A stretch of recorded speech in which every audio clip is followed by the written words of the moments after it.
मेघनाद की मृत्यु के बाद पत्नी सुलोचना का क्या हुआ। सुलोचना वासुकी नाग की पुत्री और लंका के राजा रावण के पुत्र मेघनाद की पत्नी थी। लक्ष्मण के साथ हुए एक भयंकर युद्ध में मेघनाद का वध हुआ। उसके कटे हुए शीश को भगवान श्री राम के शिविर में लाया गया था। अपने पति की मृत्यु का समाचार पाकर सुलोचना ने अपने ससुर रावण से राम के पास जाकर पति का शीश लाने की प्रार्थना की, किंतु रावण इसके लिए तैयार नहीं हुआ।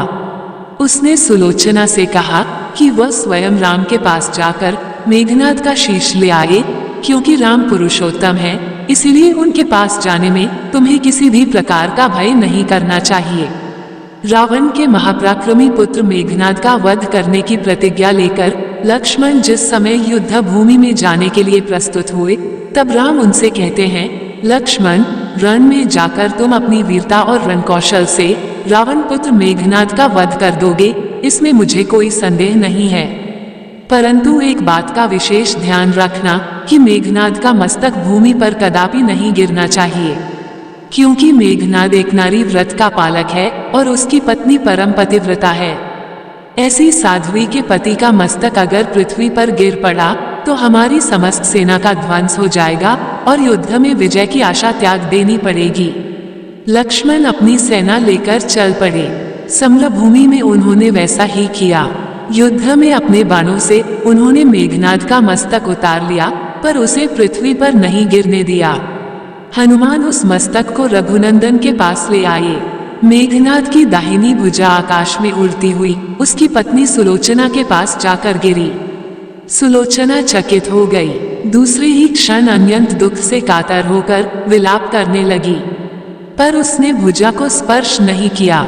उसने सोचा, संभव है ये भुजा किसी अन्य व्यक्ति की हो। ऐसी दशा में पर पुरुष के स्पर्श का दोष मुझे लगेगा। निर्णय करने के लिए उसने भुजा से कहा, यदि तू मेरे स्वामी की भुजा है तो मेरे पतिव्रत की शक्ति से युद्ध का सारा वृतांत लिख दे।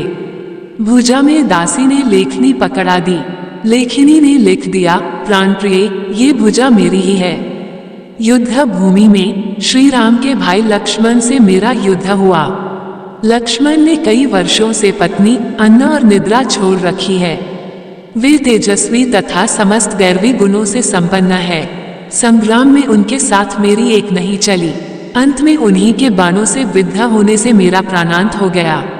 मेरा शीश श्री राम के पास है। पति की भुजा लिखित पंक्तियां पढ़ते ही सुलोचना व्याकुल हो गई। पुत्र वधू के विलाप को सुनकर लंकापति रावण ने आकर कहा, शोक न कर पुत्री। प्रातः होते ही सहस्त्रों मस्तक मेरे बाणों से कट कट के पृथ्वी पर लौट जाएंगे। मैं रक्त की नदियां बहा दूंगा। करुण चीत्कार करती हुई सुलोचना बोली, पर इससे मेरा क्या लाभ होगा। सहस्त्रों क्या, करोड़ों शीश भी मेरे स्वामी के शीश के अभाव की पूर्ति नहीं कर सकेंगे। सुलोचना ने निश्चय किया कि उसे अब सती हो जाना चाहिए, किंतु पति का शव तो रामदल में पड़ा हुआ था, फिर वह कैसे सती होती। जब अपने ससुर रावण से उसने अपना अभिप्राय कहकर अपने पति का शव मंगवाने के लिए कहा, तब रावण ने उत्तर दिया, देवी, तुम स्वयं ही रामदल में जाकर अपने पति का शव प्राप्त करो।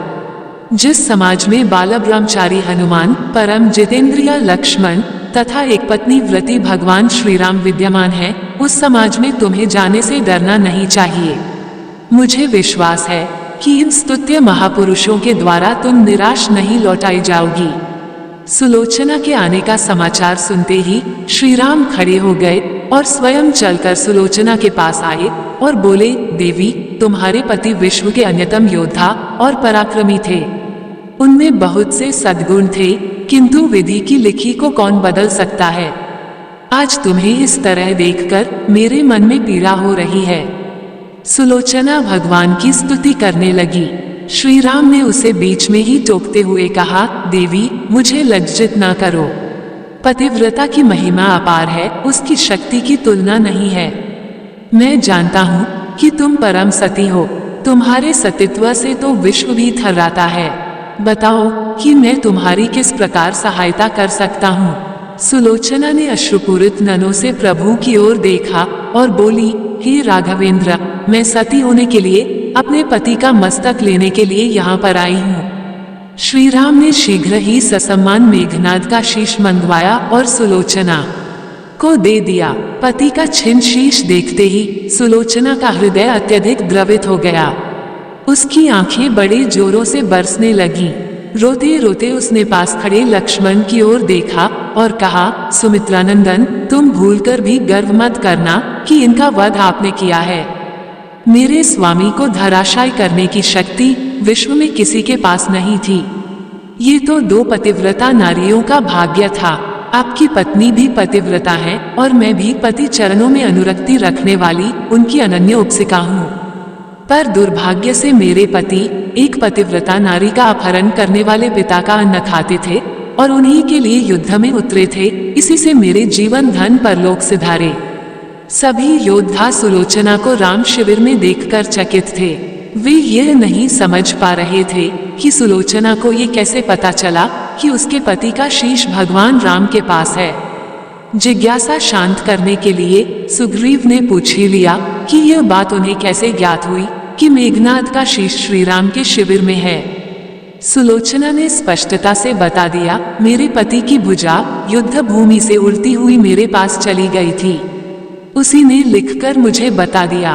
व्यंग्य भरे शब्दों में सुग्रीव बोल उठे, निष्प्राण भुजा यदि लिख सकती है फिर तो ये कटा हुआ सिर भी हंस सकता है। श्री राम ने कहा, व्यर्थ बातें मन करो मित्र, पतिव्रता के महामतय को तुम नहीं जानते। श्री राम की मुखकृति देखकर सुलोचना उनके भावों को समझ गई। उसने कहा, यदि मैं मन, वचन और कर्म से पति को देवता मानती हूँ तो मेरे पति का ये निर्जीव मस्तक हंस उठे। सुलोचना की बात पूरी भी नहीं हुई थी कि कटा हुआ मस्तक जोरों से हंसने लगा। ये देखकर सभी दंग रह गए। सभी ने पतिव्रता सुलोचना को प्रणाम किया। सभी पतिव्रता की महिमा से परिचित हो गए थे। चलते समय सुलोचना ने श्री राम से प्रार्थना की, भगवान, आज मेरे पति की अंत्येष्टि क्रिया है और मैं उनकी सहचरी उनसे मिलने जा रही हूँ, अतः आज युद्ध बंद रहे। श्री राम ने सुलोचना की प्रार्थना स्वीकार कर ली। सुलोचना पति का सिर लेकर वापस लंका आ गई। लंका में समुद्र के तट पर एक चंदन की चिता तैयार की गई। पति का शीश गोद में लेकर सुलोचना चिता पर बैठी और धधकती हुई अग्नि में कुछ ही क्षणों में सती हो गई। दोस्तों, आपको ये कथा कैसी लगी कृपया कमेंट करके जरूर बताएं। वीडियो पसंद आया हो तो लाइक करें और ऐसी ही और भी बहुत सारी कहानियों, कथाओं एवं जानकारियों को सुनने के लिए चैनल को सब्सक्राइब जरूर करें। धन्यवाद।